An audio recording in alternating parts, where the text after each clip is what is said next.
Eliphas Levi and the Astral Light.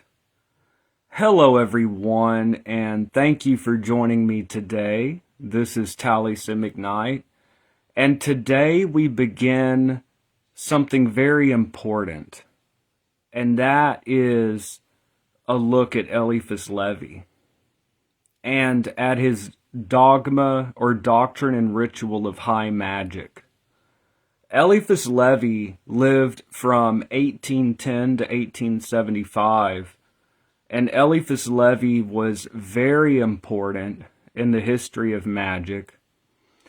His work, Doctrine and Ritual of High Magic, is divided into 22 chapters and are associated with the trumps of tarot cards, in which Levi outlines step by step how magic works. And Levi was an important figure in the modern history of ceremonial magic.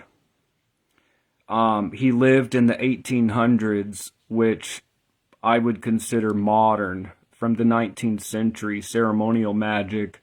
He had such a huge impact in that occultism was shifting to a concept of a manipulation of energy.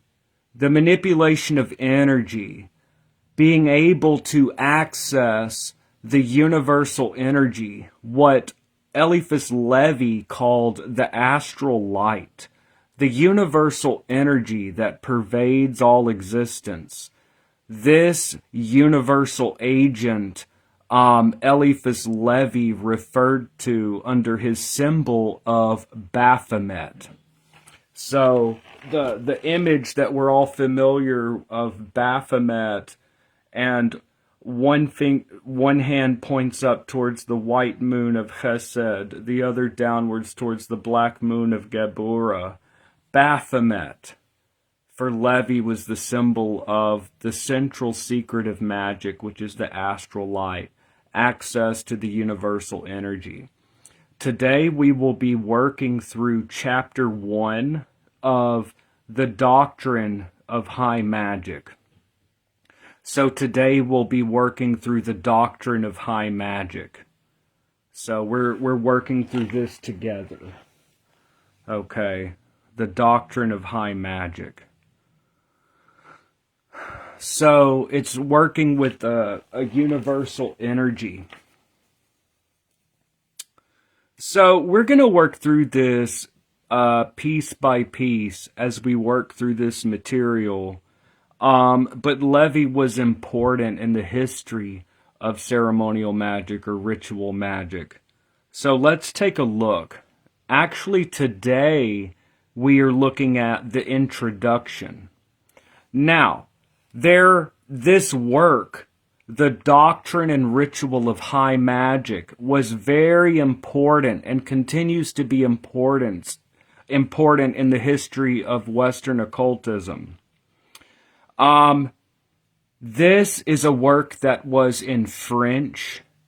Eliphas Levi, or Alphonse Louis Constant, was a French occultist.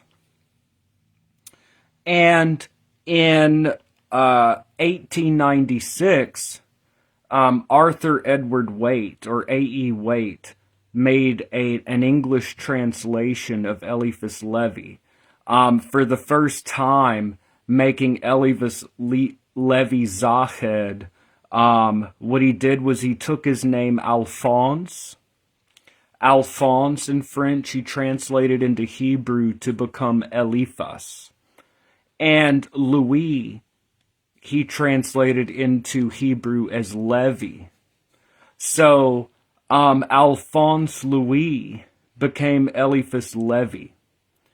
By the way, if you look at the stone at the base of Baphomet, if you look at Eliphas Levi's famous painting of Baphomet, you'll see the stone underneath Baphomet. It is written Eliphas Levi Del. Eliphas Levi Del. So if you go look at the famous painting of Eliphas Levi of Baphomet, you'll see written upon the stone, Eliphas Levi Del. And there's a lot of silliness surrounding this. Some people say that if you reverse the letters, if you read it backwards, Levi Del spells Ladivel. However, Del stands for delineavit, or delineavit, which in Latin means drawn by. So that's just a little tidbit of information. If you look at the famous Baphomet image, it says under it Eliphas Levi Del. It stands for Eliphas Levi delineavit. Eliphas Levi painted it. But today we are going to look at the introduction to Doctrine of Ritual. Eliphas Levi divides the instruction on magic and how it works into two books. By the way, A.E. Waite, the first English translation by A.E. Waite was in 1896. The work was published in French in 1854, Book 1, The Doctrine, and Book 2, The Ritual, in 1856. These were translated from the French into English to an English-speaking audience in 1896 by A.E. Waite. And then finally, John Michael Greer and Mark Anthony Mickatuk made a new translation in English in 2017. For the purpose of these videos, we'll be reading Waite, because it is in the public domain, so as to not infringe upon anyone's rights. We will be reading the older Waite translation for these videos because it's in the public domain. So we're going to work through this material. So let's go ahead and dive right in. So Doctrine is Book 1, and it explains the theory of magic. And Book 2 is the ritual. One is the clavicle or key, and the other is the grimoire. One is the theory behind magic, and the other is the praxis. You could almost say it's magic in theory and practice, if you look at it that way. It's funny that all these different occultists throughout the centuries have tried to outline magic in its totality. Agrippa in his 3 books of occult philosophy in the 16th century, and then 3 centuries later, Eliphas Levi in the 19th century with his Doctrine and Ritual of High Magic. And then finally you had, Crowley writing Liber Abba or Liber ABA Book 4. So, and it's divided into 22 chapters, which Levy ascribes to the 22 tarot trumps. So you'll notice that Book 1, Doctrine, and Book 2, The Ritual, each book has 22 chapters. These 22 chapters correspond to the tarot cards. So let's dive on in. The introduction to the Doctrine of High Magic by Eliphas Levi. Here in these videos, once again, we're using the translation by A.E. Waite. It's in the public domain. Introduction. Let me turn up, hold on just a second. So here we go. Behind, and we're going to work through this piece by piece. Of course, I am no expert on Eliphas Levi.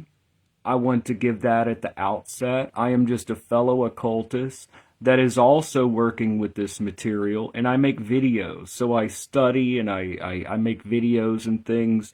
I just want to point out that I'm not an academic. I'm no expert on Eliphas Levi, but we're going to work through this material together. Introduction. Behind the veil of all the hieratic and mystical allegories of ancient doctrines, behind the shadows and the strange ordeals of all initiations, under the seal of all the sacred writings and the ruins of Nineveh or Thebes, on the crumbling stones of the old temples, and on the blackened visage of the Assyrian or Egyptian Sphinx, and the monstrous or marvelous paintings which interpret to the faithful of India the inspired pages of the Vedas, and the strange emblems of our old books of alchemy, and the ceremonies at reception practiced by all mysterious societies, traces are found of a doctrine which is everywhere the same and everywhere carefully concealed. I think here we can see that Levy is saying that truth is found in all cultures. So people have come to realize the central core mystery, and that it's been concealed in different cultures throughout since the dawn of time. Some have discovered the great secret, or it's found in many cultures. This people, wherever you are, whether you're in India or wherever you are, you're going to find the central secret and conceal it. So that's what Levy is pointing towards here. Occult philosophy seems to have been the nurse or godmother of all intellectual forces, the key of all divine obscurities, and the absolute queen of society in those ages when it was preserved, talking about magic, when it was reserved exclusively for the education of priests and of kings. Magic, it reigned in Persia with the Magi, who at length perished as perish all masters of the world, because they abused their power. It endowed India with the most wonderful traditions and with an incredible wealth of poesy, grace, and terror in its emblems. It civilized Greece to the music of the lyre of Orpheus. It concealed the principles of all the sciences and of all human intellectual progress and the bold calculations of Pythagoras. Fable abounded in its miracles, and history, attempting to appreciate this unknown power, became confused with the fable. And it's true about magic and oracles. It's a true statement of how serious magic was taken in ancient times. It shook or strengthened empires by its oracles, caused tyrants to tremble on their thrones, and governed all minds either by curiosity or by fear. For this science, occult science, said the crowd, there is nothing impossible. It commands the elements, knows the language of the stars, and directs the planetary courses. When it speaks, the moon falls blood red from heaven. The dead rise in their graves and articulate ominous words as the night wind blows through their skulls. Mistress of love or of hate, the science can dispense paradise or hell at its pleasure to human hearts. It disposes of all forms and distributes beauty or ugliness. With the rod of Circe, it alternately changes men into brutes and animals into men. It even disposes of life or death and confer wealth on its adepts by the transmutation of metals, and immortality by its quintessence, or elixir compounded of gold and light. Such was magic from Zoroaster to Manes, from Orpheus to Apollonius of Tyana. When positive Christianity, at length victorious over the brilliant dreams and titanic aspirations of the Alexandrian school, dared to launch its anathemas publicly against this philosophy, and thus forced it to become more occult and mysterious than ever.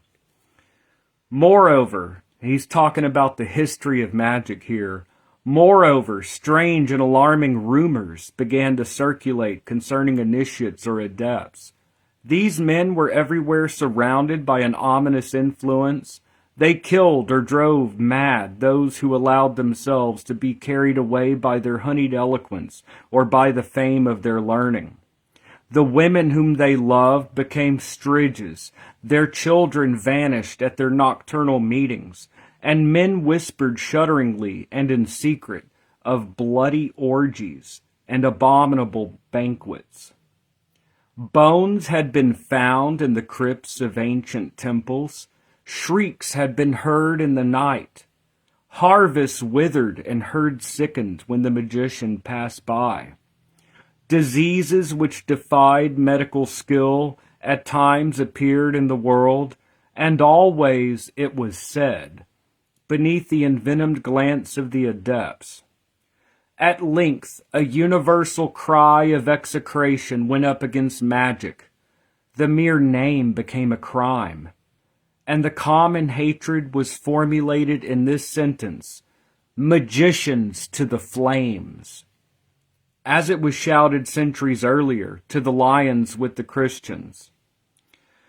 Now the multitude never conspires against real powers. It possesses not the knowledge.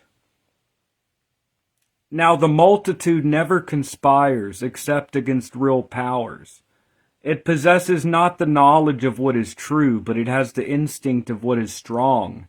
It remained for the 18th century to deride both Christians and magic, while infatuated with the homilies of Rousseau and the illusions of Cagliostro. Science, notwithstanding, is at the basis of magic, as at the foundation of Christianity there is love.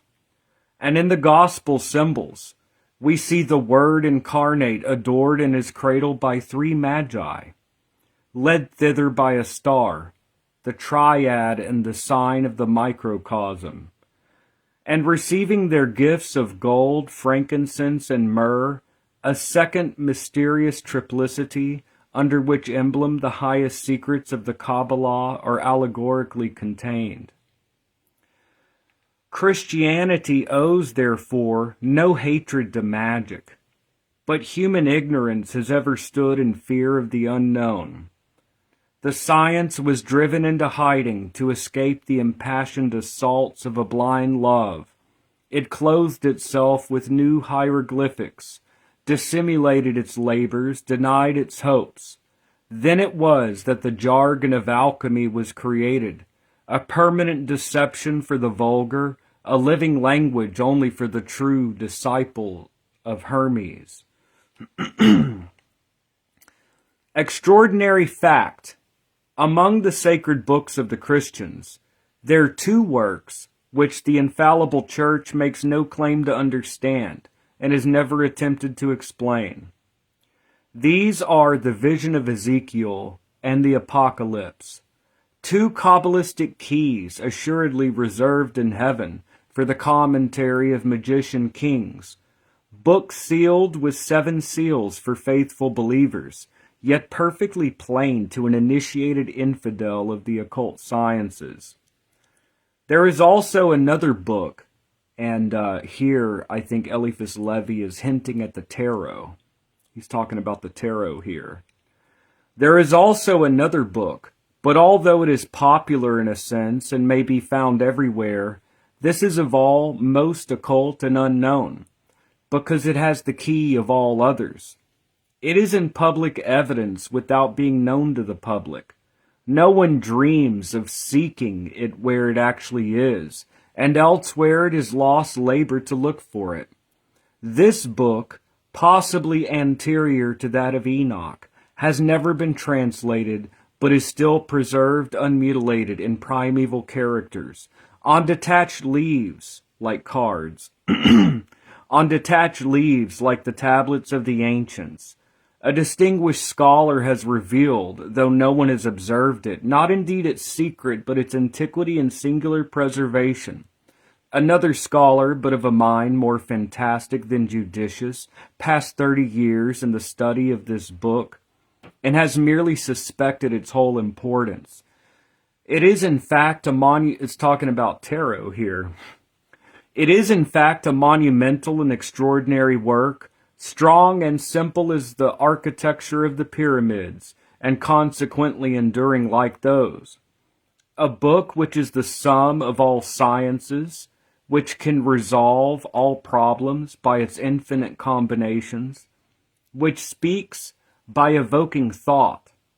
is the inspirer and regulator of all possible conceptions, the masterpiece, perhaps, of the human mind, assuredly one of the finest things bequeathed to us by antiquity, and universal key, the name of which has been explained and comprehended only by the learned William Postel, an unique text whereof the initial characters alone exalted the devout spirit of Saint Martin into ecstasy, and might have restored reason to the sublime and unfortunate Swedenborg.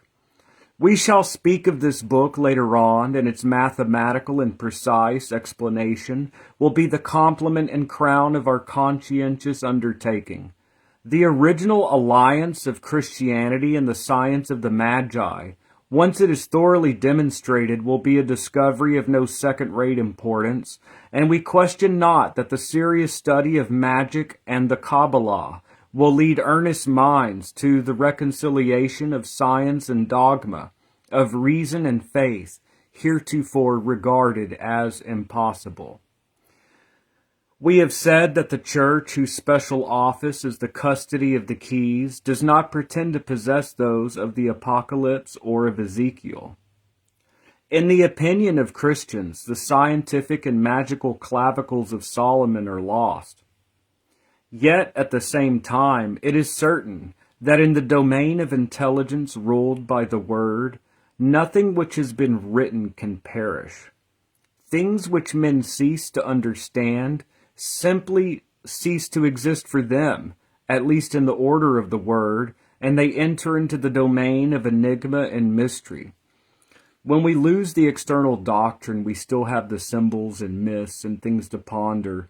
So although the interpretation or the oral traditions might be lost, for Levy, by contemplating the images of alchemy, or by reflecting upon Sophocles' Oedipus Rex, or by looking at these ancient things, we're able to uncover a hidden teaching. So that's why, he says here, it is certain that in the domain of intelligence ruled by the Word, nothing which has been written can really perish. The knowledge is never really lost. Things which men cease to understand simply cease to exist for them, at least in the order of the Word, and they enter into the domain of enigma and mystery. Furthermore, the antipathy and even open war of the official church against all that belongs to the realm of magic, which is a kind of personal and emancipated priesthood, is allied with necessary and even with inherent causes in the social and hierarchic constitution of Christian sacerdotalism. The Church ignores magic, for she must either ignore it or perish, as we shall prove later on. Yet she does not the less recognize that her mysterious founder was saluted in his cradle by three magi. That is to say, by the hieratic ambassadors of the three parts of the known world and the three analogical worlds of occult philosophy. So if you think of the three worlds of Agrippa, what you see here is that Levy finds in the mythology or in the story of the Magi, what he sees is the triad, and the Star of Bethlehem is the microcosm. So Levy is looking at these Bible narratives, for example, and also Greek mythology. Levy does this with a lot of the ancient, so the gospel narrative, also Greek mythology, he looks at as concealing a hidden doctrine. So these are looked at as symbolic, holding a deeper teaching. So, the Church ignores magic, for she must either ignore it or perish, as we shall prove later on. Yet she does not the less recognize that her mysterious founder was saluted in his cradle by three magi. That is to say, by the hieratic ambassadors of the three parts of the known world and the three analogical worlds of occult philosophy. In the school of Alexandria, magic and Christianity almost joined hands under the auspices of Ammonius Saccas and of Plato, and he's talking about Neoplatonism here. The doctrine of Hermes is found almost in its entirety in the writings attributed to Dionysius the Areopagite, and Synesius sketched the plan of a treatise on dreams, which was later on to be annotated by Cardan, and composed hymns which might have served for the liturgy of the Church of Swedenborg. Could a church of the illuminated possess a liturgy? With this period of fiery abstraction and impassioned warfare of words, there must also be connected the philosophic reign of the Emperor Julian, called the Apostate, because in his youth he made an unwilling profession of Christianity. Everyone is aware that the Emperor Julian was sufficiently wrong-headed to be an unseasonable hero of Plutarch, and was, if one may say so, the Don Quixote of Roman chivalry. But what most people do not know is that Julian was one of the illuminated. Julian was one of the illuminated and an initiate of the First Order, that he believed in the unity of God and the universal doctrine of the Trinity, that in a word he regretted nothing of the old world but its magnificent symbols and its exceedingly gracious images. Julian was not a pagan. He was a Gnostic, allured by the allegories of Greek polytheism, who had the misfortune to find the name of Jesus Christ less sonorous than that of Orpheus. The emperor personally paid for the academical tastes of the philosopher and rhetorician, and after affording himself the spectacle and satisfaction of expiring like Epaminondas with the periods of Cato, he was in public opinion already thoroughly Christianized, anathemas for his funeral oration, and a scornful epithet for his ultimate celebrity. So now we're going to get into the witches' Sabbath, which is a whole thing, the witches' Sabbath. So let's take a look at what Eliphas Levi says here about the witches' Sabbath. Let us skip the little men and small matters of the Basque Empire and pass on to the Middle Ages. Stay, take this book. Glance at the 7th page, then seat yourself on the mantle I am spreading, and let each of us cover our eyes with one of its corners. Your head swims, does it not, and the earth seems to fly beneath your feet? Hold tightly and do not look around. The vertigo ceases, here we are. Stand up and open your eyes. But take care before all things to make no Christian sign, and to pronounce no Christian words.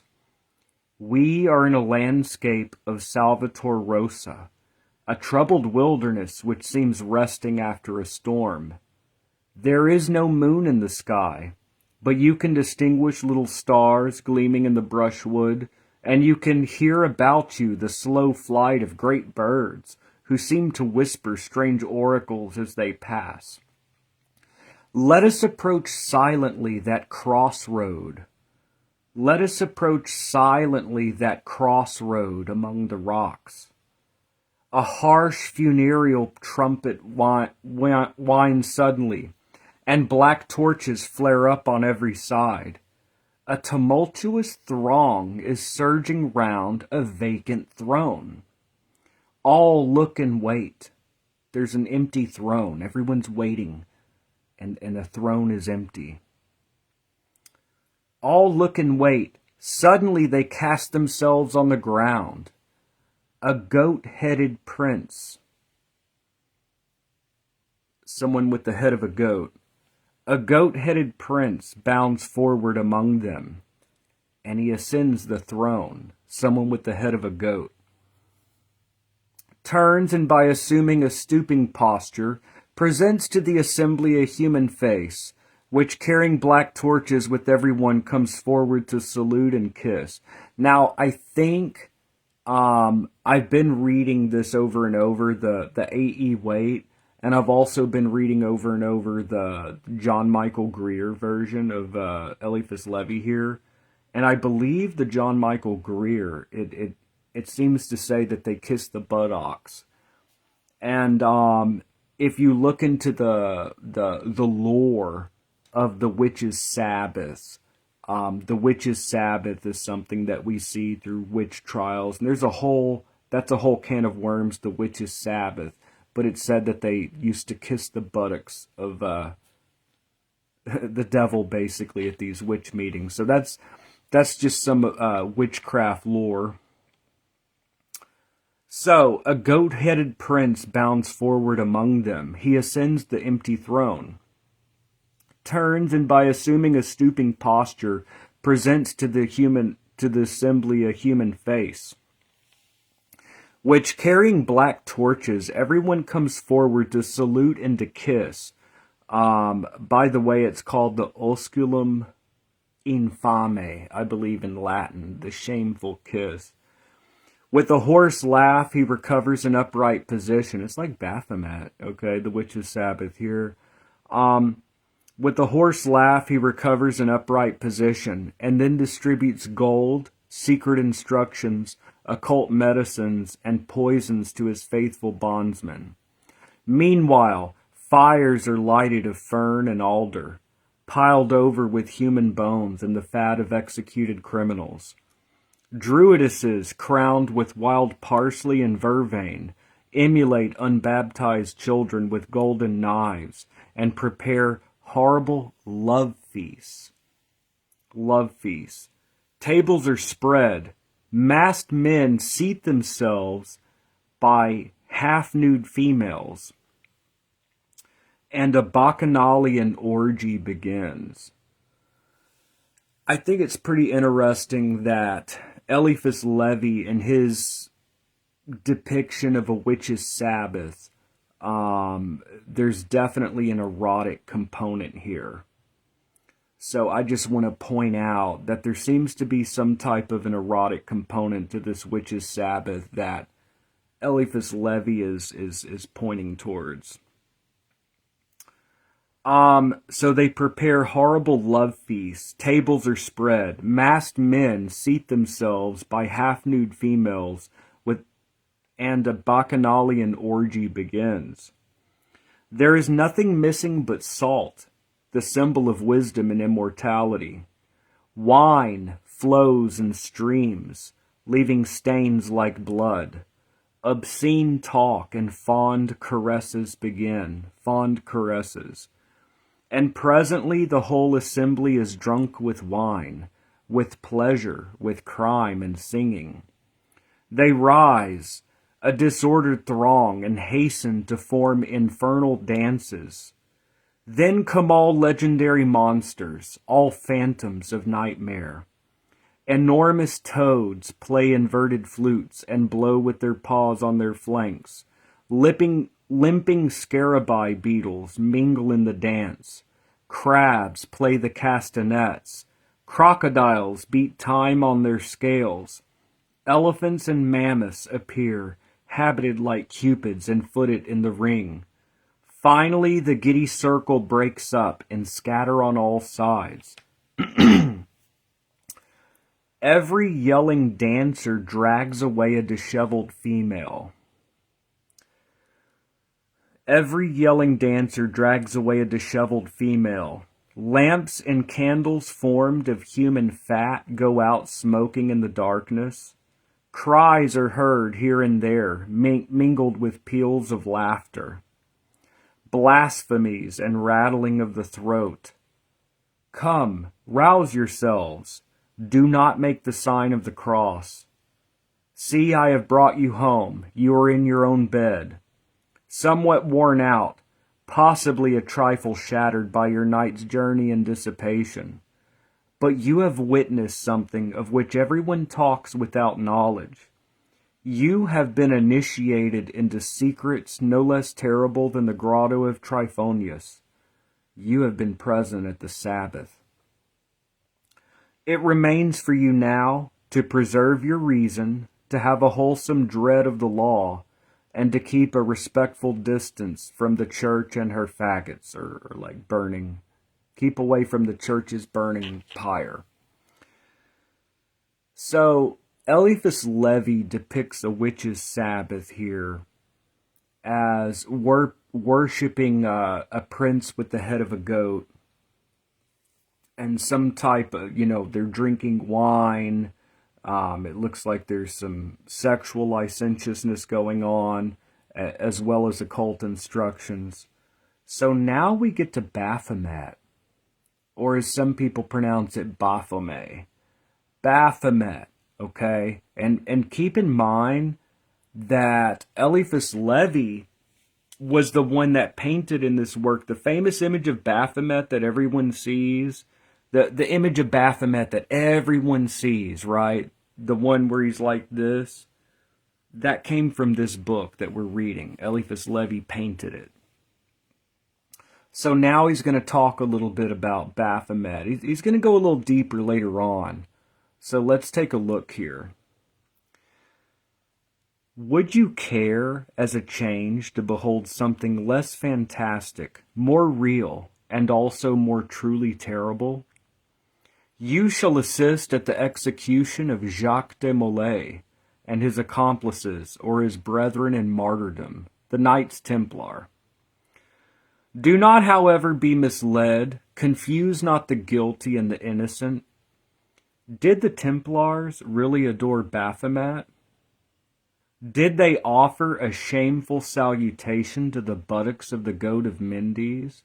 So that's important here. I want to point out, it said, did the Templars really adore Baphomet? Now, whether or not historically the Knights Templars worship Baphomet, whether or not in the story that Eliphas Levi gives, and kind of behind the symbolism of Baphomet and his painting, there's definitely a Templar connection. So my approach in approaching this material is that we don't worry about, okay, whatever the history is, whether or not there was a witches' Sabbath. It's important to understand what Levi is saying here.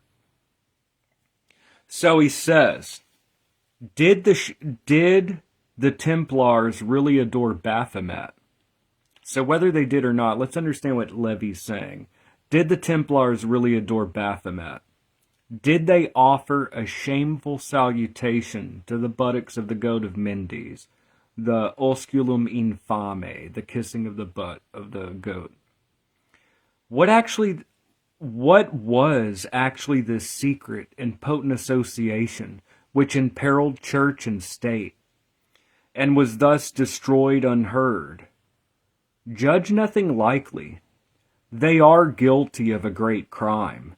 They have allowed the sanctuary of antique initiation to be entered by the profane. Now, this next part is important. By them, for a second time, have the fruits of the tree of knowledge of good and evil been gathered and shared, so they might become the masters of the world.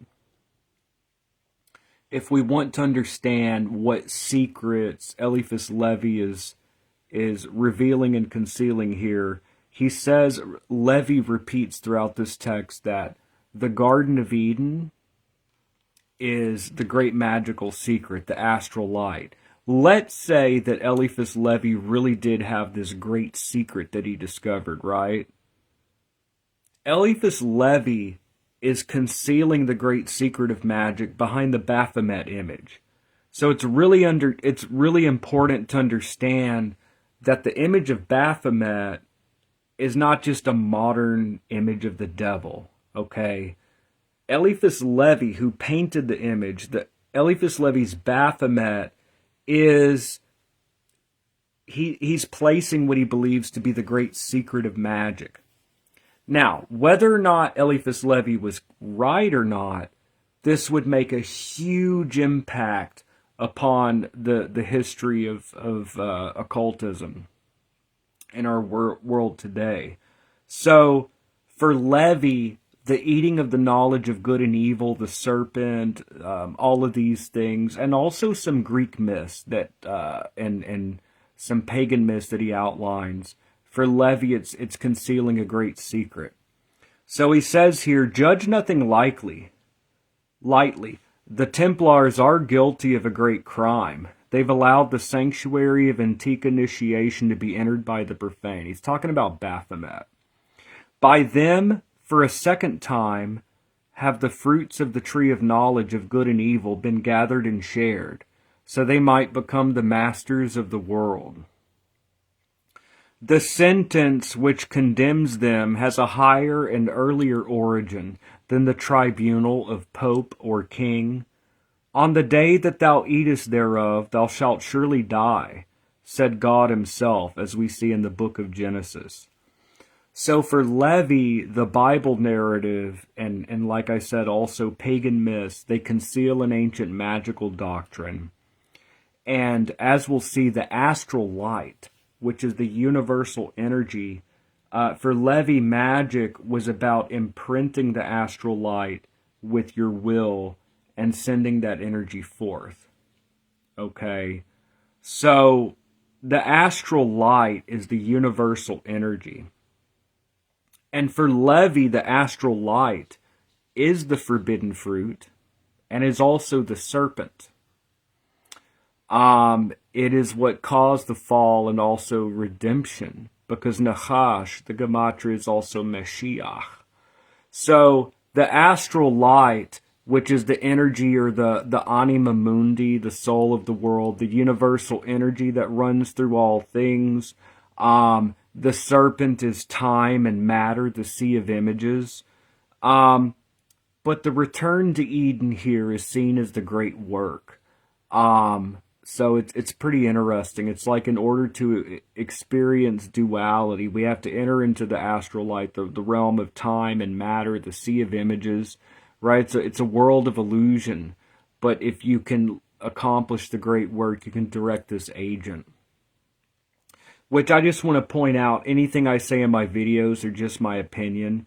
I'm no Eliphas Levi expert. I don't consider myself as such. I'm just working through this material with y'all in the videos. So take anything that I say with a grain of salt, because I think it's important to always return to the writings. It's okay to listen to something that I have to say or to listen to what someone else has to say, but ultimately that's just external commentary. I think it's important to always focus on the text itself. Returning to the book here, what is taking place in the world, and why do priests and potentates tremble? What secret power threatens tiaras and crowns? A few madmen are roaming from land to land, concealing, as they say, the philosophical stone under their ragged vesture. They can change earth into gold, and they are without food or lodging. Their brows are encircled by an aureole of glory and by a shadow of ignominy. One has discovered the universal science and goes vainly seeking death to escape the agonies of his triumph. He is the magician Raymond Lully. Another heals imaginary diseases by fantastic remedies, giving a formal denial in advance to the proverb, which enforces the futility of a cautery on a wooden leg. He is the marvelous Paracelsus, always drunk and always lucid, like the heroes of Rabelais. Here is William Postel, writing naively to the fathers of the Council of Trent, informing them that he has discovered the absolute doctrine hidden from the foundation of the world and is longing to share it with them.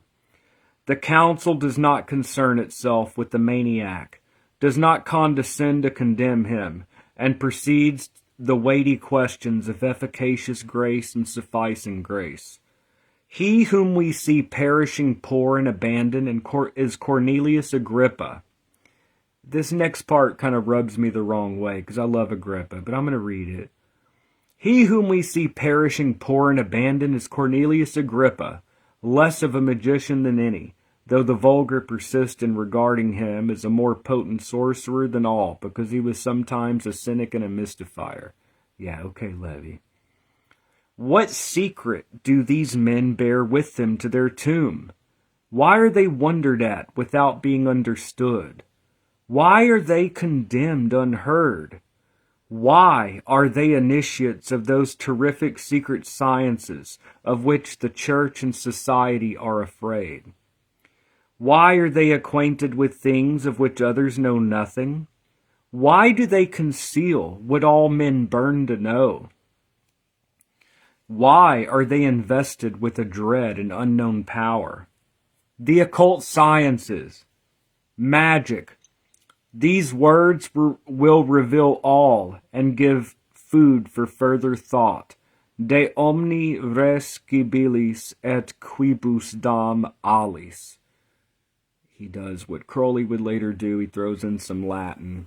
It just means about everything knowable and more, other things. But what is a fact was this magic? What was the power of these men who were at once so proud and so persecuted? If they were really strong, why did they not overcome their enemies? But if they were weak and foolish, why did people honor them by fearing them? Does magic exist? Is there an occult knowledge which is truly a power, which works wonders fit to be compared with the miracles of authorized religions? To these two palmary questions we make answer by an affirmation and a book. The book, this book we're reading, shall justify the affirmation, and the affirmation is this: yes, there existed in the past, and there exists in the present, a potent and real magic. Yes, all that legends have said of it is true, but in contrariety to what commonly happens, popular exaggerations are in this case not only beside but below the truth. There is indeed a formidable secret, the revelation of which, and here he's going to go back to the Garden of Eden. He's saying that this great magical secret is what was symbolized by the Hebrews in Genesis here. There is indeed a formidable secret, the revelation of which has once already transformed the world, as testified in Egyptian religious tradition, symbolically summarized by Moses at the beginning of Genesis. So there is indeed a formidable secret, the revelation of which has already once transformed the world, as testified in Egyptian religious tradition, symbolically summarized by Moses at the beginning of Genesis. This secret constitutes the secret of magic for Levy. This secret constitutes the fatal science of good and evil, and the consequence of its revelation is death. So for Levy, the forbidden fruit, it's the knowledge of good and evil. This is the great universal secret once it's actually understood for him. The secret constitutes the fatal science of good and evil, and the consequence of its revelation is death. Moses depicts it under the figure of a tree, which is in the middle of the terrestrial paradise. It is in proximity to the tree of life, and has a radical connection therewith. At the foot of this tree of the knowledge of good and evil, which is the astral light, at the foot of this tree is the source of the four mysterious rivers. It is guarded by the sword of fire, and by the four figures of the biblical Sphinx, the cherubim of Ezekiel. The Sphinx is very important as an image. The man, lion, bull, and eagle, which could be equated with to know, dare, will, and keep silent, the four laws of the Magus. Here I must pause, and I fear I already have said too much. Yes, there is one sole, universal, and imperishable dogma, strong as the supreme reason, simple like all that is great, intelligible like all that is universally and absolutely true, What Levy, my meager understanding of it is that Levy is saying that when we all reach reality, when we all have the same enlightenment, we're going to come to the same this revelation truth. So it's intelligible, like all that is universally and absolutely true. And that would explain why he sees it as found in all these cultures, behind all the images. Human beings find truth, but it's a truth of great power. And this dogma has been the parent of all others. Yes, there is a science which confers on man powers apparently superhuman. I find them enumerated as follows in a Hebrew manuscript of the 16th century. So here Levy is going to enumerate the 22 Hebrew letters, which I want to point out that Book 1 and Book 2 have 22 chapters, which correspond to the Hebrew alphabet and to the major arcana trumps. So here we go. We're going to work through these. These are the powers and privileges of the man who holds in his right hand the clavicles of Solomon, and in his left the branch of the blossoming almond. Aleph. He beholds God face to face without dying, and converses familiarly with the 7 genii who command the entire celestial army. Bait. He is above all afflictions and all fears. Gimel. He reigns with all heaven and is served by all of hell. Dalet. He disposes of his own health and life and can equally influence that of others. Hey. He can neither be surprised by misfortune nor overwhelmed by disasters, nor conquered by his enemies. Vow. He knows the reason of the past, present, and future, which, by the way, the tarot for Levy would do just that. Zion. He possesses the secret of the resurrection of the dead and the key of immortality. So I think partially what's being said here is that through tarot, it's seen as a universal cipher or key that will gain access to all of this knowledge. Such are the 7 chief privileges, and those which rank next are as follows. Chet, to find the philosophical stone. Tet, to enjoy the universal medicine.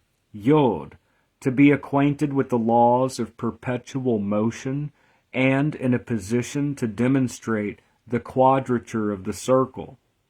Kaf, to change into gold, not only all metals, but also the earth itself and even the refuse of the earth. Lamed, to subdue the most voracious animals, and to be able to pronounce the words which paralyze and charm serpents. Mim, to possess the ars notoria, which gives the universal science. Nun, to speak learnedly on all subjects without preparation and without study. These, finally, are the 7 least powers of the Magus. Samek, to know at first sight the deep things of the souls of men and the mysteries of the hearts of women. Ayin, to force nature to make him free at his pleasure. Pe, to foresee all future events, and again we're looking at tarot here also, to foresee all future events which do not depend on a superior free will or on an indiscernible cause. Sadi, to give at once and to all most efficacious consolations and the most wholesome counsels. Again, tarot helps people to counsel. Kof, to triumph over adversities. Resh, to conquer love and hate. Shin, to have the secret of wealth, to be always its master and never its slave. To know how to enjoy even poverty and never become abject or miserable. Tau. Let us add to these 3 septenaries that the wise man rules the elements, stills tempests, cures the diseased by his touch, and raises the dead. At the same time, there are certain things which have been sealed by Solomon with his triple seal. It is enough that the initiates know, And as for others, whether they deride, doubt, or believe, whether they threaten or fear, what matters it to science or to us? Such are actually the issues of occult philosophy, like the squaring the circle and the philosophical gold and all of that. Such are actually the issues of occult philosophy. And we are in a position. So for Levy, there is a great secret. Once you know the secret, then you gain power over the elements and things, right? For Levy, there is a secret. For Levy, it's not just doing a spell or whatever. There is a secret that once you understand what Levy is saying, that you have a power that you normally wouldn't have without the secret. So for Levy, achieving the great work and discovering the great secret is really going to empower magic if it's understood. Such are actually the issues of occult philosophy. And we are in a position to withstand an accusation of insanity or a suspicion of imposture when we affirm that all these privileges are real. To demonstrate this is the sole end of our work on occult philosophy. The philosophical stone, the universal medicine, the transmutation of metals, the squaring of the circle, and the secret of perpetual motion are thus neither mystifications of science nor dreams of madness. They are terms which must be understood in their veritable sense. They are expressions of the different applications of the same secret. So they're all talking about the secret. The several characteristics of one same operation which is defined in a more comprehensive manner under the name of the great work. See, people don't really read Levy, but I think Levy's important to read. A lot of people, they just pass Levy over and they don't really try to understand what he's saying. Or they just read through Doctrine and Ritual of High Magic of Eliphas Levi. They just read through the book without really trying to understand it. But here we're trying to understand, what is Levy trying to teach us about magic? What value, what worth do we have in reading this through this material? Does Levy really have some great universal secret that he contains in his writings? Is he holding some kind of special knowledge that he conceals and reveals? So let's take a look. So all these things are what Levy refers to as the great work. Now, we see something very interesting here in the development of magic, the understanding of magic, which would have a huge impact upon the Golden Dawn and all of that. And that is this idea that the simultaneous, the creation, the accomplishment of the great work gives power over the universal energy. That when someone obtains gnosis or accomplishes the great work, it gives them power over the universal agent, so that the more we become enlightened, we gain power. So let's take a look here. All these things are called the great work. The philosophical stone, the universal medicine, the transmutation of metals, the squaring of the circle, and the secret of perpetual motion are thus neither mystifications of science nor dreams of madness. They are terms which must be understood in their veritable sense. They are expressions of the different applications of the same secret. The several characteristics of one same operation, which is defined in a more comprehensive manner under the name of the great work. Furthermore, now Levy is going to talk about the astral light. The astral light. Furthermore, there exists in nature a force. He's talking about the universal energy, the astral light, the universal force. Furthermore, there exists in nature a force which is immeasurably more powerful than steam, and by means of which a single man who knows how to adapt and direct this force might upset and alter the face of the world. I would also say, think about what electricity has had. Electricity gives us the phenomenon of day and night. Electricity allows us to communicate across the world. Electricity has allowed us to, in a sense, alter the seasons, where it's warm in the winter or it's cold, it's nice and cool in the summer. So, in a way, that's another thing that I'm not saying the astral light is electricity, but think of how electricity revolutionized the world. But here he's really talking about the universal energy. There exists in nature a force which is immeasurably more powerful than steam, and by means of which a single man, who knows how to adapt and direct it, might upset and alter the face of the world. This force was known to the ancients. It consisted in an universal agent having equilibrium as its supreme law, while its direction is concerned immediately with the great arcanum of transcendental magic.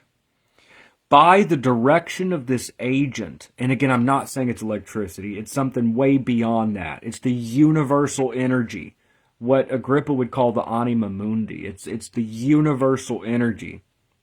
I was just pointing out how it is interesting, but it's the universal energy here. By the direction of this agent, the astral light, it is possible to change the very order of the seasons, to produce at night the phenomenon of day, to correspond instantaneously between one extremity of the earth and the other, to see, like Apollonius, what is taking place on the other side of the world, to heal or injure at a distance, to give speech and universal success and reverberation. This agent, which barely manifests under the uncertain methods of Mesmer's followers, animal magnetism, this agent, which barely manifests under the uncertain methods of Mesmer's followers, is precisely that which the adepts of the Middle Ages denominated the first matter of the great work. Pause. Let's pause a second. Levy said that the astral light is the first matter. That's important.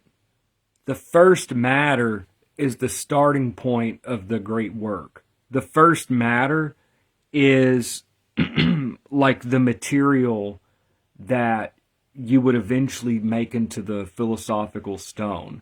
So Levy's saying that the astral light is the first matter. It's what you start off with. So this energy can be refined to become the philosophical gold. So it is the astral lights denominated the first matter of the great work. The Gnostics represented it as the fiery body of the Holy Spirit. It was the object of adoration in the secret rites of the Sabbath and the temple under the hieroglyphic figure of Baphomet, or the androgyny of Mendes. All this will be proved. So, for Eliphas Levi, it's the astral light that is represented by the goat-headed figure of Baphomet, and also before that with the witches' Sabbath, that they were adoring the goat-headed. It's the universal energy that pervades all things, not an entity. It's beyond being an entity. It's the universal energy. Such are the secrets of occult philosophy. Such is magic in history. Let us now glance at it as it appears in its books and its achievements, in its initiations and its rites. The key of all magical allegories is found in the tablets we have already mentioned. And these tablets we regard as the work of Hermes. About this book, which may be called the keystone of the whole edifice of occult science, are grouped innumerable legends, which are either its partial translation or its commentary renewed endlessly under 1,000 different forms. Sometimes these ingenious fables combine harmoniously into a great epic, which characterizes an epoch, though how or why is not clear to the uninitiated. Thus, the fabulous history of the Golden Fleece, both resumes and veils the hermetic and magical doctrine of Orpheus. So thus the fabulous history of the Golden Fleece both resumes and veils the hermetic and magical doctrine of Orpheus. And if we recur only to the mysterious poetry of Greece, it is because the sanctuaries of Egypt and India to some extent dismay us by their resources, and leave our choice embarrassed in the midst of such abundant wealth. We are eager, moreover, to reach the Theban at once. Here he's talking about Oedipus Rex. By the way, if you go to YouTube, you could watch the whole Oedipus. It's from Sophocles of the 5th century BC. So it's 2,500 years old. The story of Oedipus. So Oedipus, if you go to YouTube, there's a 1957 movie play of it. It's really well done. So for Levy, whether or not the Sophocles play Oedipus really had this secret teaching of magic, whether or not it does, for Levy it does. And so I think it's good, if you're going to study Levy, to go watch that night. It's free on YouTube. If you look up Oedipus 1957, you could watch the whole thing for free on YouTube, to go or read Oedipus. We are eager, moreover, to reach the Theban at once, at that dread synthesis of all doctrine, past, present, and future, that, so to speak, infinite fable. He calls it the synthesis of all doctrine, past, present, and future. So Oedipus is important here. Levy sees something here. We are eager, moreover, to reach the Theban at once, that dread synthesis of all doctrine, past, present, or future. That, so to speak, infinite fable, which comprehends, like the deity of Orpheus, the two extremities of the cycle of human life. Extraordinary fact. The 7 gates of Thebes, attacked and defended by 7 chiefs who have sworn upon the blood of victims, possesses the same significance as the 7 seals of the sacred book interpreted by 7 genii and assailed by a monster with 7 heads, after being opened by a living yet emulated lamb, in the allegorical work of St. John. The mysterious origin of Oedipus, found suspended from the tree of Kithaeron like a bleeding fruit, recalls the symbols of Moses and the narratives of Genesis. He makes war upon his father, whom he slays without knowing. Alarming prophecy of the blind emancipation of reason without science. He then meets with the Sphinx, the symbol of symbols, the eternal enigma of the vulgar, the granite pedestal of the science of the sages, the voracious and silent monster, whose invariable form expresses the one dogma of the great universal mystery.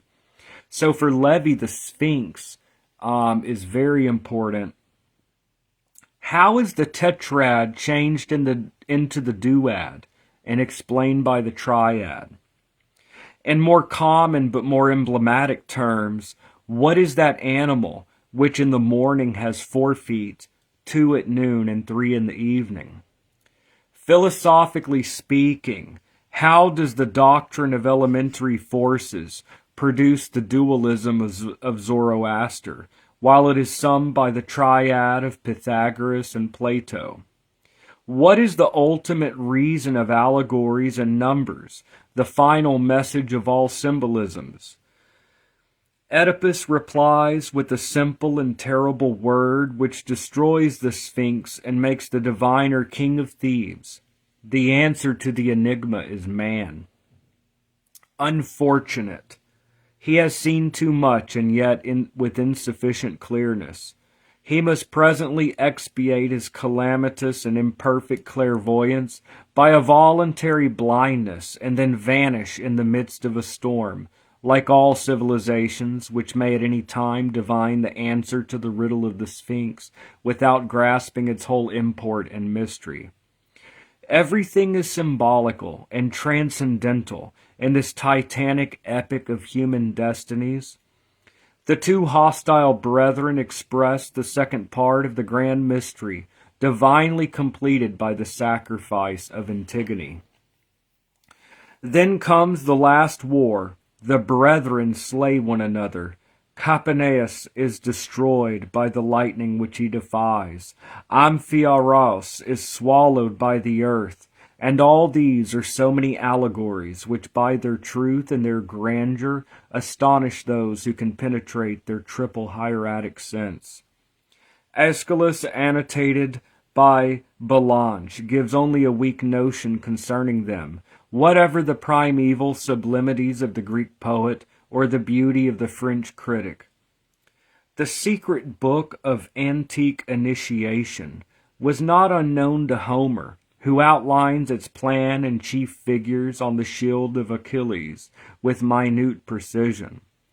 But the gracious fictions of Homer replace speedily in the popular memory the simple and abstract truths of primeval revelation. Humanity clung to the form and allowed the idea to be forgotten.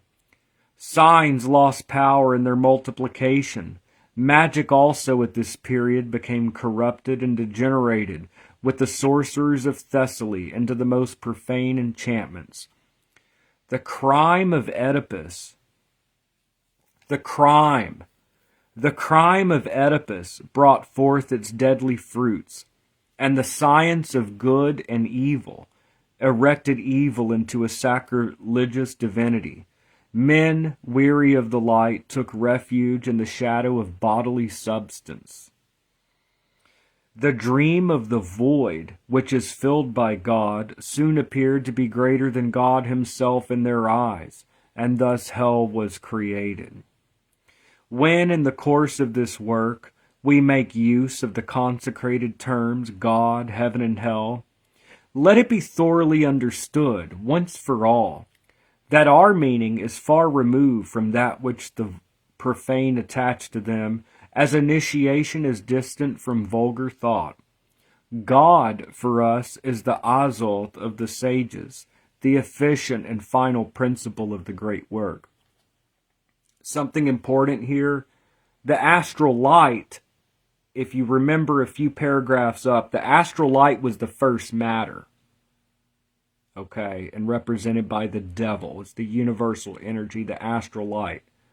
That's the first principle of the great work. The Azoth, he says here, God for us is the Azoth of the sages, the efficient and final principle of the great work. So the astral light is the first matter. The Azoth is the final principle. So you could see a progression. You start with the first matter, and then you turn it into the Azoth of the sages.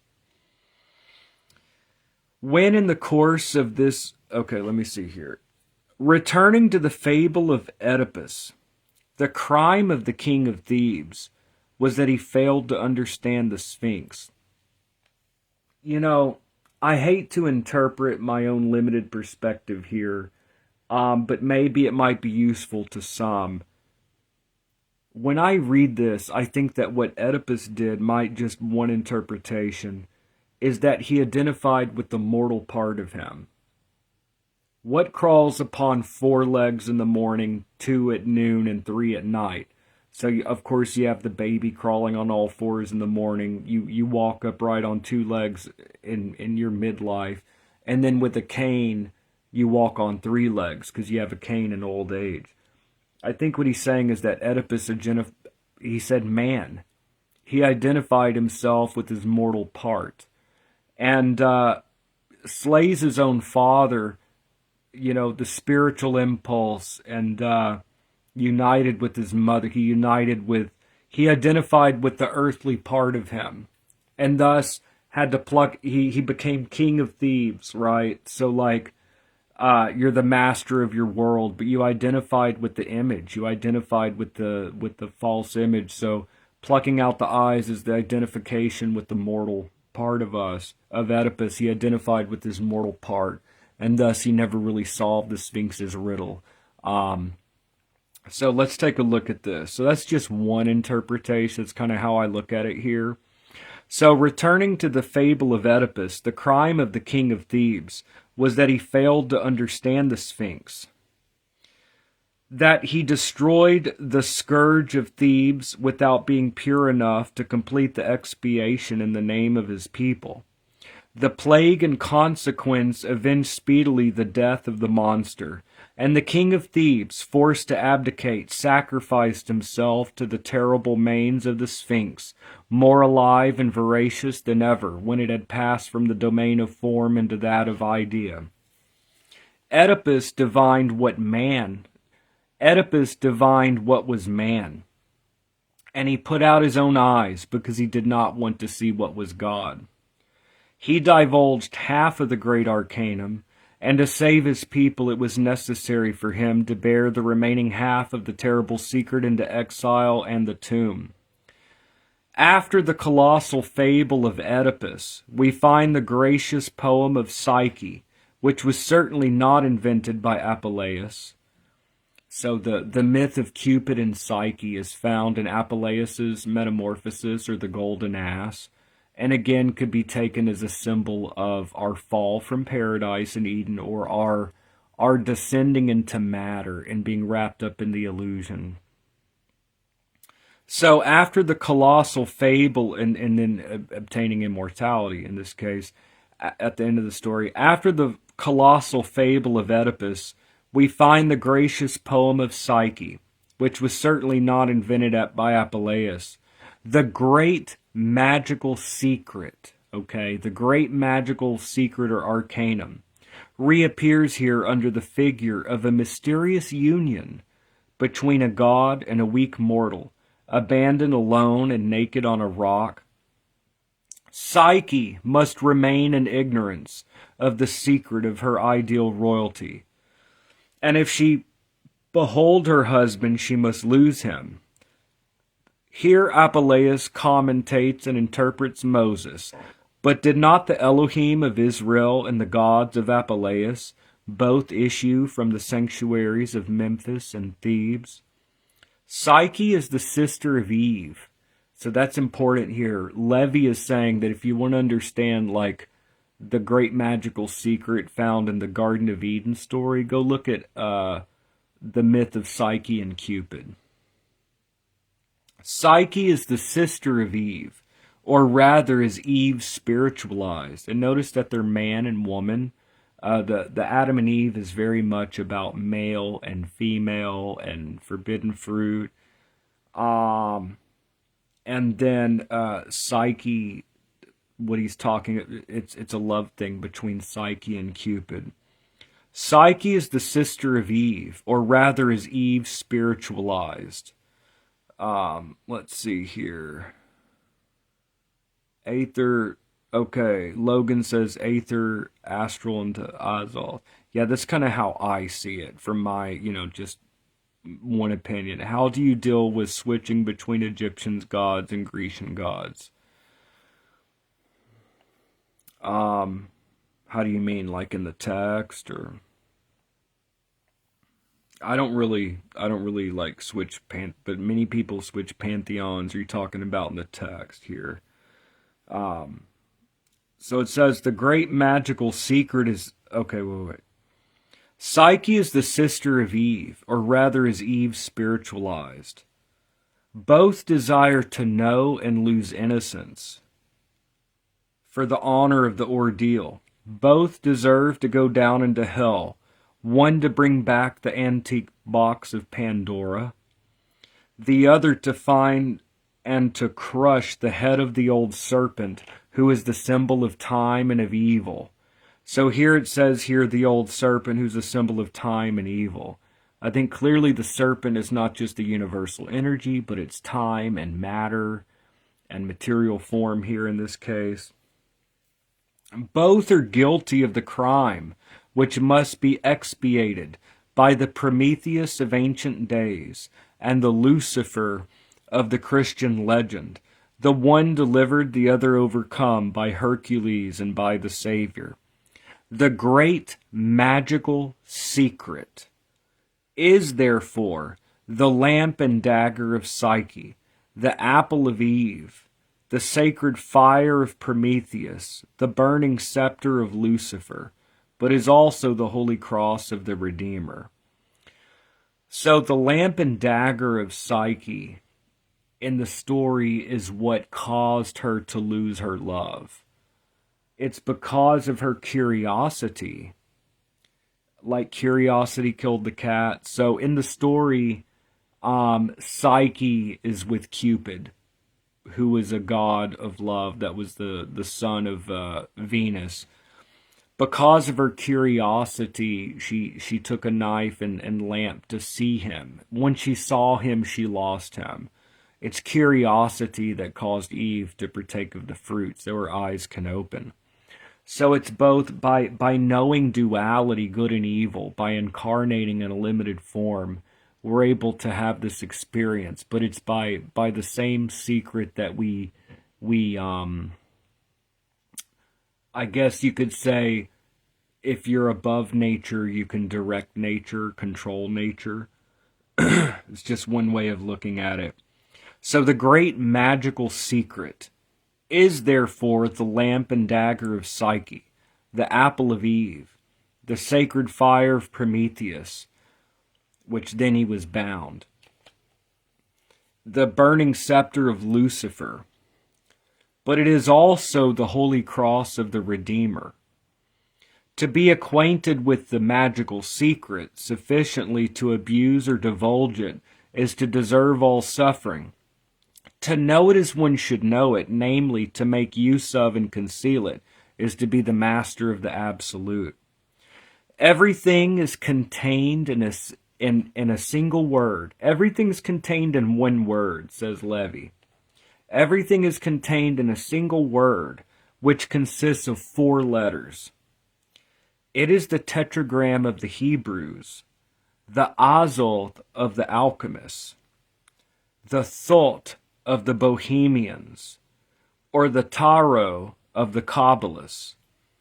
This word that's fourfold, this word expresses after so many manners, means God for the profane, man for the philosophers, and imparts to the adepts the final word of human sciences and the key of divine power.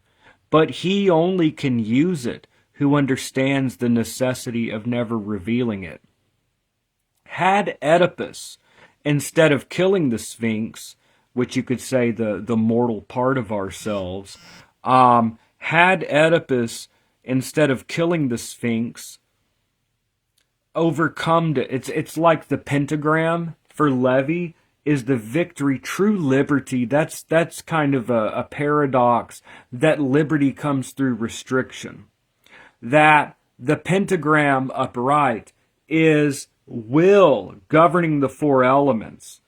It's basically a pentagram, or 5 points, is basically a cross of the elements being bound to form, with the will emerging liberated from the cross of matter, from the cross of restriction and suffering.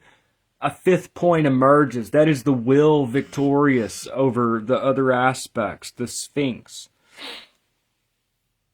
Okay, so can we actually know this secret? It seems that the knowing is just barely on the other side of sanity. Yud He Vav He.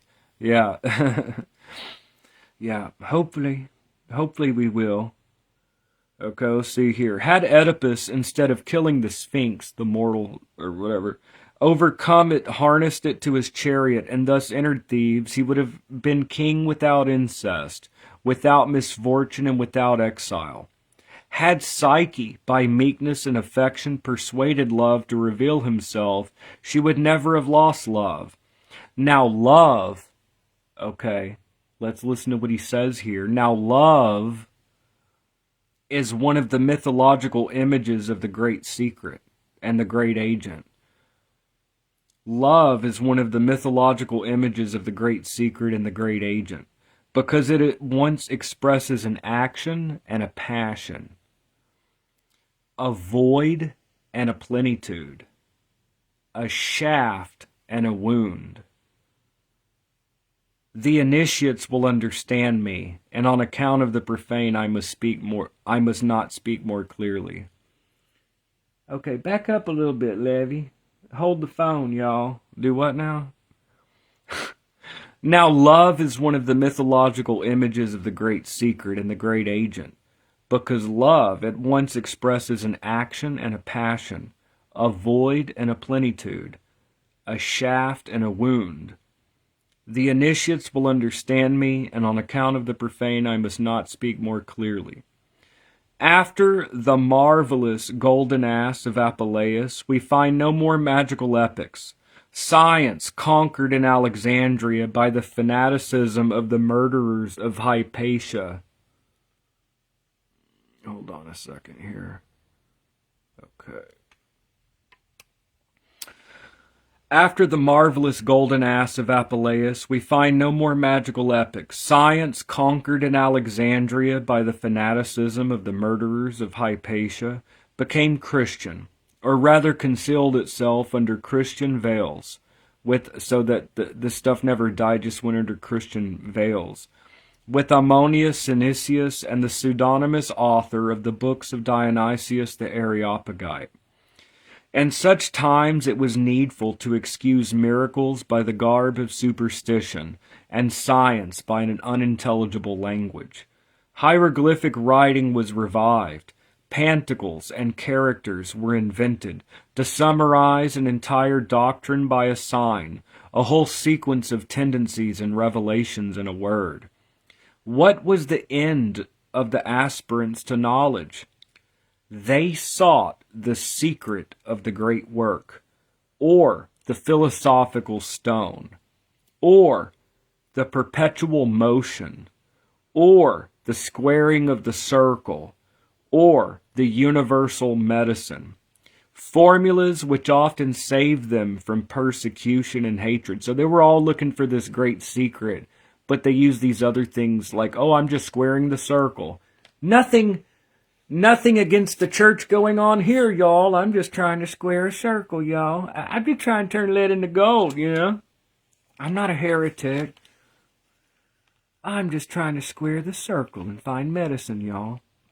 They sought the secret of the great work, or the philosophical stone, or the perpetual motion, or the squaring of the circle, or the universal medicine, formulas which often saved them from persecution and hatred, by causing them to be taxed with madness, and all signifying one of the phases of the great magical secret, the great secret of magic, as we shall show later on.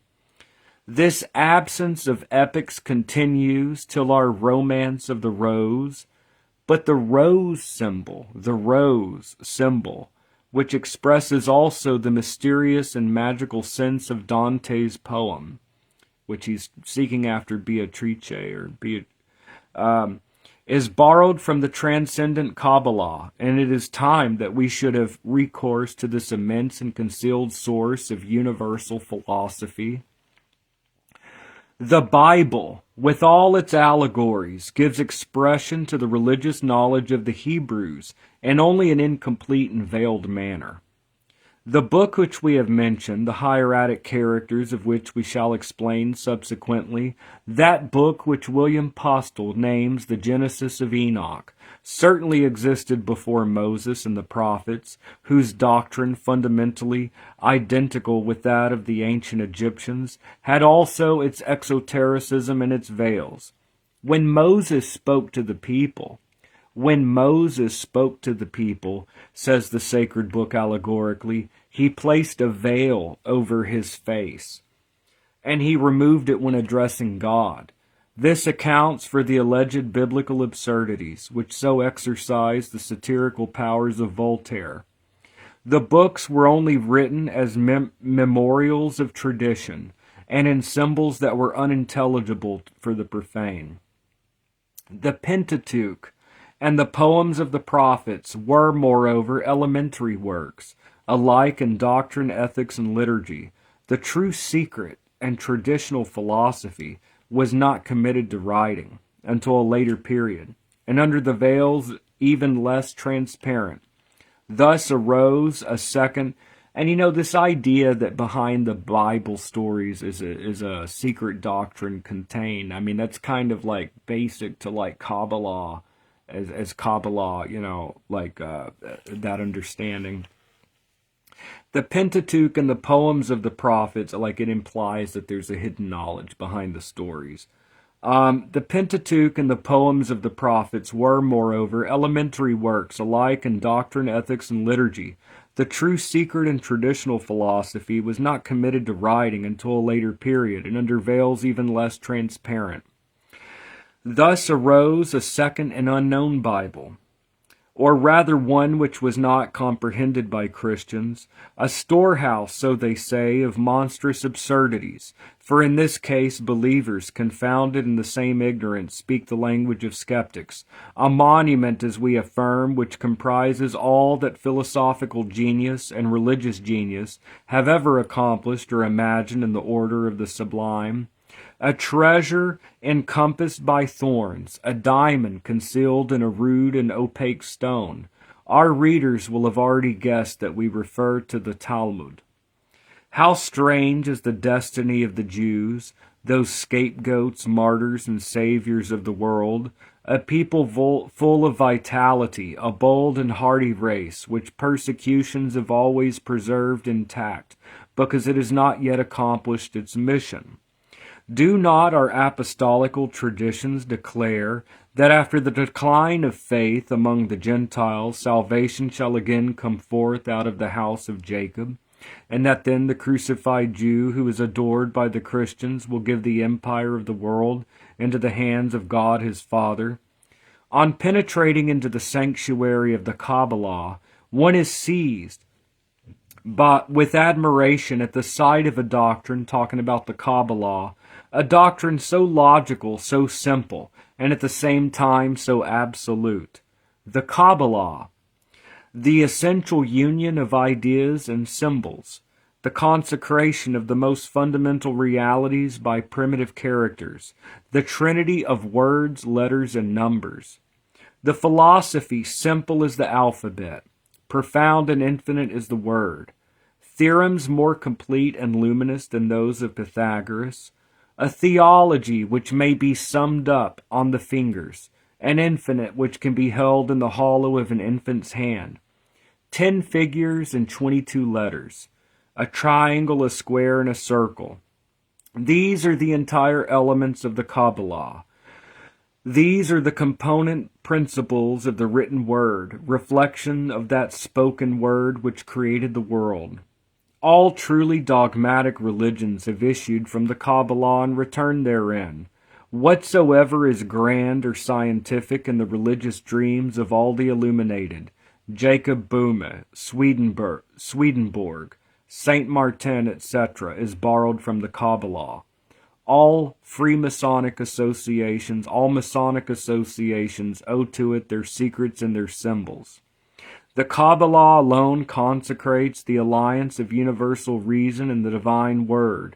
It establishes, by the counterpoise of two forces apparently opposed, the eternal balance of being. It only reconciles reason with faith, power with liberty, science with mystery. It has the keys of the present, past, and future.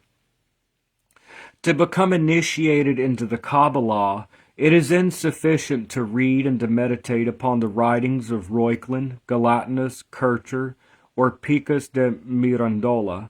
It is necessary to study and to understand the Hebrew writers in the collection of Pistorius, the Sefer Yetzirah, above all. It is necessary also to master the great book Zohar, read attentively in the collection of 1684, entitled Cabala Denudata, the treatise of Kabbalistic pneumatics, and that of the revolution of souls, and afterwards, to enter boldly into the luminous darkness of the whole dogmatic and allegorical body of the Talmud. Then we shall be in a position to understand William Postel, and can admit secretly that apart from his very premature and overgenerous dreams of the emancipation of women, this celebrated Levy, This celebrated, learned, illuminated man could have not have been so mad as is pretended by those who have not read him. I'm actually surprised to see Levy say that, because he was like that's a whole other thing. But anyways, that's what he wrote. We have sketched rapidly the history of occult philosophy. We have indicated its sources and analyzed in a few words its principal books. This work refers only to the science. So here he's talking about how, let's look. Okay. We have sketched rapidly the history of occult philosophy. We've indicated its sources and analyzed in a few words its principal books. This work refers only to the science, but magic, or rather magical power, is composed of two things, a science and a force. Without the force, the science is nothing, or rather is a danger. To give knowledge to power alone, such is the supreme law of initiations. You get the power as you become enlightened here. To give knowledge to power alone, such is the supreme law of initiations. Hence did the great revealer say, the kingdom of heaven suffereth violence, and the violent only shall carry it away. The door of truth is closed like the sanctuary of a virgin. He must be a man who would enter. Again with the male-female symbolism. All miracles are promised to faith. Here Levy talks about the importance of faith, of belief. To bring up the gospel tell, your faith has healed you. To believe in what you're doing, to have faith. All miracles are promised to faith. And what is faith? What is faith except the audacity of a will, which does not hesitate in the darkness, but advances towards the light in spite of all ordeals and surmounting all obstacles? It is necessary to repeat here the history of ancient... It is unnecessary to repeat here the history of ancient initiations. The more dangerous and terrible they were, the greater was their efficacy. Hence, in those days, the world had men to govern and instruct it. The sacerdotal art and the royal art consisted above all in ordeals of courage, discretion, and will. It was a novitiate similar to that of those priests who, under the name of Jesuits, are so unpopular at the present day, but would govern the world notwithstanding, had they a truly wise and intelligent chief. After passing our life in the search after the absolute in religion, science, and justice, after turning in the circle of Faust, we have reached the primal doctrine and the first book of humanity. There we pause. There we have discovered the secret of human omnipotence and indefinite progress, the key of all symbolisms, the first and final doctrine. And we have come to understand what was meant by that expression so often made use of in the gospel, the kingdom of God, regnum Dei. To achieve the kingdom of God for Levy is to achieve the magical agent. Yep, that's right, Logan. And thank you for being on my videos, by the way, and leaving your comments. I really appreciate it. Thank you. To provide a fixed point as a fulcrum for human activity is to solve the problem of Archimedes by realizing the application of the famous lever. This magical secret, once you obtain it, is like the magical lever. To provide a fixed point as a fulcrum for human activity is to solve the problem of Archimedes by realizing the application of his famous lever. This it is which was accomplished by the great initiators who have electrified the world, and they could not have done so except by means of the great and incommunicable secret. However, as a guarantee of its renewed youth, so truth continues in every epoch. Truth continues. However, as a guarantee of its renewed youth, the symbolical phoenix never reappeared before the eyes of the world without having solemnly consumed the remains and evidence of his previous life. So religions come and go, cultures come and go, truth remains. It is thus that Moses caused all those to perish in the desert who could have known Egypt and her mysteries. Thus at Ephesus St. Paul burnt all books which treated of the occult sciences. Thus finally the French Revolution, daughter of the great Johannite Orient and the ashes of the Templars, spoliated the churches and blasphemed the allegories of the divine cultus. But all doctrines and all revivals prescribe magic, and condemn its mysteries to the flames and to oblivion. The reason is that each cultus or philosophy which comes into the world is a Benjamin of humanity which lives by the death of its mother. It is because the symbolical serpent seems ever devouring its own tail. It is because, as essential condition of existence, a void is necessary to every plenitude, space for every dimension, an affirmation for every negation. It is the eternal realization of the Phoenix allegory. Two illustrious scholars have already preceded me along the path I am traveling, but they have, so to speak, spent the dark night therein. I refer to Volney and Dupuy. To Dupuy above all, whose immense erudition has produced only a negative work, for in the origin of all religions he has seen nothing but astronomy, taking thus the symbolic cycle for doctrine and the calendar for legend. See, that's what gets me, about the astral theology people. Oh, it all goes back to astrology. Okay, but even if that were true, the calendar would be symbolic of something. It's a sign. You're literally pointing at the sign and calling it the destination. Just food for thought. I refer to Volney and Dupuy, to Dupuy above all, whose immense erudition has produced only a negative work. For in the origin of all religions he has seen nothing but astronomy, taking thus the symbolic cycle for doctrine and the calendar for legend. He was deficient in one branch of knowledge, that of true magic, which comprises the secrets of the Cabala. Dupuy passed through the antique sanctuaries like the prophet Ezekiel over the plain strewn with bones, and only understood death, for want of that word which collects the virtue of the four winds, and can make a living people of all the vast ossuary, by crying to the ancient symbols, "Arise! Take up a new form and walk." Hence the hour is come. See, Levy is trying to revive magic. Levy is trying to bring up the secret doctrine, okay? Hence the hour has come when we must have the boldness to attempt what no one has dared to perform previously. He's talking about his book here. Like Julian, we would rebuild the temple. He's talking about reconstructing this knowledge in his book. Like Julian, we would rebuild the temple.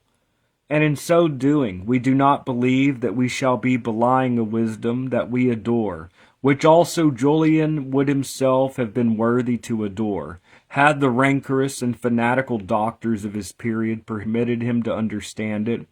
For us, the temple has two pillars, on one of which Christianity has inscribed its name. We have, therefore, no wish to attack Christianity. Far from it. We seek to explain and accomplish it. Intelligence and will, so faith and science, intelligence and will have alternately exercised their power in the world. Religion and philosophy are still at war in our own days. But they must end by agreeing, or you could say religion and science or whatever. The provisional object of Christianity was to establish by obedience and faith a supernatural or religious equality among men, and to immobilize intelligence by faith, so as to provide a fulcrum for virtue, which came for the destruction of the aristocracy of science, or rather to replace that aristocracy already destroyed. Philosophy, on the contrary, has labored to bring back men by liberty and reason to natural inequality, and to substitute astuteness for virtue by inaugurating the reign of industry. Neither of these two operations, like religion or science, neither of these two operations has proved complete and adequate. Neither has brought men to perfection and felicity.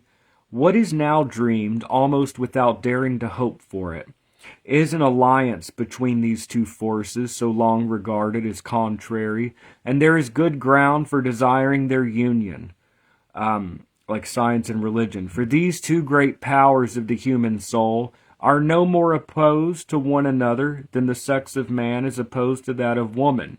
Undoubtedly they differ, but their apparent contrary dispositions come only from their aptitude to meet and unite. There is no less proposed, therefore, than an universal solution to all problems. No doubt, since we are concerned with explaining the philosophical stone, perpetual motion, the secret of the great work, and the universal medicine, we shall be accused of insanity, like the divine Paracelsus, or of charlatanism, like the great and unfortunate Agrippa. And the pyre of urban grandeur if the pyre of urban grandeur be extinguished, the sullen prescriptions of silence and of calumny remain. We do not brave, but are resigned to them.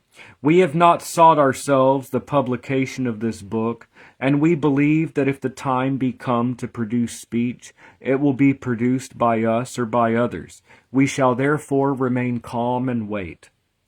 Our work has two parts. In the one, we establish the Kabbalistic and magical doctrine in its entirety. The other is consecrated to the cultus, that is, to ceremonial magic. The one is that which the ancient sages termed the clavicle, the other that which the rural people still call the grimoire. The numbers and subjects of the chapters which correspond in both parts are in no sense arbitrary, and are all indicated in the great universal key, of which we give for the first time a complete and adequate explanation. Let this work now go its way where it wills, and become what Providence determines. It is finished, and we believe it to be enduring, because it is strong, like all that is reasonable and conscientious. Eliphas Levi. So that is book one, the introduction. I think when I do that, I think I'm going to put book 1 and 2 side by side. So, like introduction, this was the doctrine, and then the ritual, and see how these kind of tie in together. So let me know what y'all think about working through Levy and trying to kind of like unravel. What's he trying to say here? This cornerstone of Western magic. And by the way, Facebook won't let me save lives. I can't save lives anymore. It automatically deletes after 30 days. So here's what I'm going to do. Logan, I responded to your, and I appreciate you commenting here. We'll see when we believe faith precedes miracle. Yep. But what I'm going to do is this is a Facebook Live. I'm going to download it. Then I'm going to delete it and it's going to be uploaded to YouTube and re-uploaded to Facebook. So that's what I have to do to make it where these last. It's the same thing. It's just you won't see the comments. But I respond to the comments. You just won't see the comments. It's just what Facebook did to me, and did to all of us. And I got to figure out like how I'm going to do it. This is how I'm doing it this time. So Logan, your comments won't be seen in the chatter, but I am responding to each of them. But that's how we're going to go about it. So just for now, I'm going to do the Facebook Live. Then I'm going to download it, upload to YouTube, re-upload to Facebook. So that's how we're going to do it because of this stupid rule. So anyways, that is the introduction to the doctrine of high magic. Let me know what y'all think about this as a topic. I hope everyone is doing great. We're now in the period of Aries, and this is a new astrological new year, a new cycle. So every year is a new cycle. So I'm excited to work through this material with y'all. Am I operating on a schedule? Not right now. But there's good stuff on the way. I'm trying to kind of practice silence right now with what I'm playing, and I try not to talk about what I'm doing as I do it, which kind of goes into this reading on Levy, to know silence. There's more stuff coming, but there's no schedule as of right now. But anyway, so thank you for joining me, and thank you, Logan, for your for chiming in on this video. I hope everyone's having a wonderful day. Thank you so much, and I will see y'all in the next video. Thank you so much. I hope everyone has a wonderful day. All right, thank you, and thank you, Logan. Have a great day, y'all. All right.